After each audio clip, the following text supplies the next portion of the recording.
Thank you, Rick. We're back again today at ZooTampa. We're getting our bottles ready so we can head back over to the Manatee Center and feed those baby manatees. Great. And so now we pour them in the bottles? So now we are going to pour, yes, so I can take that from you. Sure. Thank you. All right, so I will pass along some baby bottles. Okay, there. All right, so we're going to put together multiple bottles. Okay. Bottle assembly. That's right, so you're just going to stick. I haven't done this for a few years. So you can take one from there. Okay, right, and I put it in Yep, that with direction. yep, exactly. Okay. And then you're going to do bottom side down. Gotcha.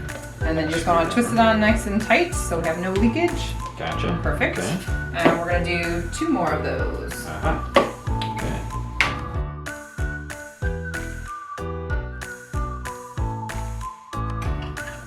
Okay, I haven't spilled a drop yet. You're doing so great. That's good. You want to be the first if you edge. spill. Ah, good. We'll top her off. Perfect. Okay. We can pour all of this hot water. If you want to pour that in, you Sure. can just fill that up with all that water. Okay. There we go. Yeah, that is good hot water. Definitely. And we'll make some more in the Okay. meantime. So if you want to start by putting these bottles, we're just going to put them. Wow, so you don't even put the top on yet. You just Nope, you're going to put them there because we're going to put thermometers in them to make sure they reach our Okay. temperature, which we want between 90 and 100. dangerous for me to have open. Okay, there we go. So we can let those work, and then we'll have other containers. We'll Awesome. fill up some more water and heat Those need to up. get up to, what did you say? We're going to look at for it to be in between 90 and 100. Oh, okay, cool. Very good. So it'll take just a few minutes to reach Yeah. that. So it started at around 50 degrees and then we'll go up Exactly. from there. Okay. And once our water heats up, we'll get the rest of this heating up. And once they're at a temperature, we'll put on, we have these cow nipples that we have here. Gotcha. And what's nice is we can adjust the opening per, each calf. So when they come in smaller, we don't want them to get as much volume. So you can see that opening's a little bit smaller. As they get bigger, they take in more volume. So now that our bottles are up to our temperature, we're gonna go ahead and put on this cow-calf nipple. So this you can take Very and good. just hold your bottle and you can just put it right on top. Slip it right on there. Yep, Look at that. perfect. So that's for Okay. Piccolina. Now you can Piccolina. put on Soleil's. Okay, so legs. We Yeah. have a newer one for Calliope. Yeah. So Okay. I'm gonna go ahead and We're going to go try to through the keep process. this from not spilling. Ooh, there's an art. Almost, that's good. Almost. Very It's well done. upright. Yeah. That's good. So as you can imagine, we go through a lot of elk here a day. Right. Oh, I bet. About 3.5 cans per day. So this is a constant restocking, It just like is, the lettuce and and this all is about those things. $50 a can. So Yeah. just in our calves, we go through about $200 a day, just in like this formula, and then not to mention all of our other. Yeah. So they do. So require a here's a lot. note: don't have too many babies to feed that type of stuff to. So here we have 4 calves, and it's just like having a big family at home.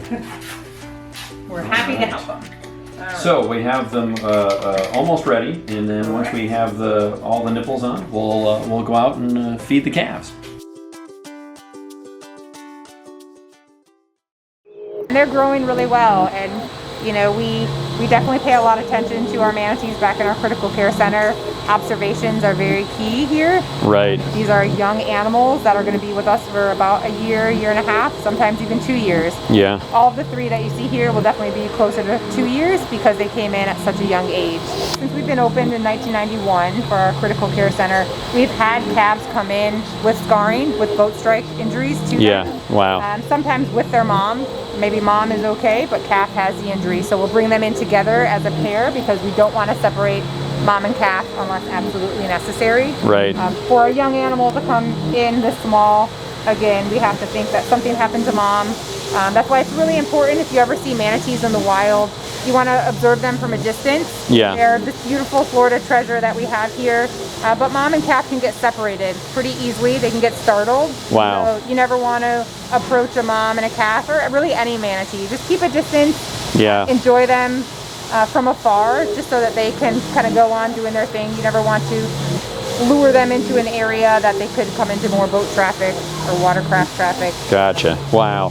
Well, Jamie, thank you so much for letting us know, letting us take part in the feeding and preparing the formula and giving us some great information about our manatees. Sabrina, thank you. This is we're just excited to be here and really find out if we can get these calves to get back to going places that they like to be, and that's out in the water in the wild. And that is our main goal. You know, our job here at the Manatee Critical Care Center is to get all our manatees back on track, healthy, rehabilitated, and back to Florida waters so that they can preserve and we can conserve too and keep them here for years to come.